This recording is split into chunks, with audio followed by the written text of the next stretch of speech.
बिस्मिल्लाहिर्रहमानिर्रहीम रब्बि ज़िदनी इल्मा। अस्सलामु अलैकुम जमात अव्वल। आज हम उर्दू ग्रामर में गिनती लिखेंगे। क्या लिखेंगे? गिनती। टाइटल पेज बनाएं गिनती का। उसके बाद इस तरीके से 2 लाइनें ड्रॉ करें, ऊपर ब्लू कलर से लिखें हिंसों में, लफ्ज़ों में, फिर ये गिनती लिखें। 1 से लेके 10 तक आपको गिनती लिखनी है। उसके बाद नए पेज में 1 से 10 तक गिनती जोड़ी लगाइए, यानी कि मिलाइए इनको। 1 को 1 से, 2 को 2 से मिलाना है। पहले पूरे पेज पे उतार लें इसको, उसके बाद ब्लू पेंसिल से इसको मिलाना है। नए पेज पे आपका एक और होमवर्क है। सवाल नंबर 3 है ना, पहले गिनती की, फिर इसको मिलाया, फिर ये तीसरा सवाल है। इसमें हमें तस्वीरों को गिनकर गिनती लिखनी है। आपकी मर्ज़ी है, चाहे लफ्ज़ों में लिखें या फिर हिंसों में।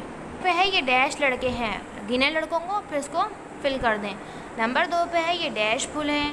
नंबर 3 पे है ये डैश रंग बिरंगी टाफियाँ हैं, गिने इनको और फिर लिख दें।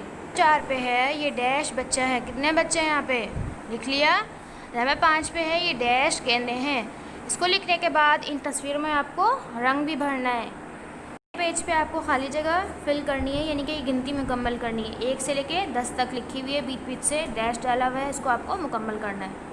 इसको आपको कॉपी में मुकम्मल करना है। पेंसिल से लिखेंगे, डैश ब्लू कलर से लगाएंगे या पेंसिल से। ओके स्टूडेंट्स, अल्लाह हाफ़िज़।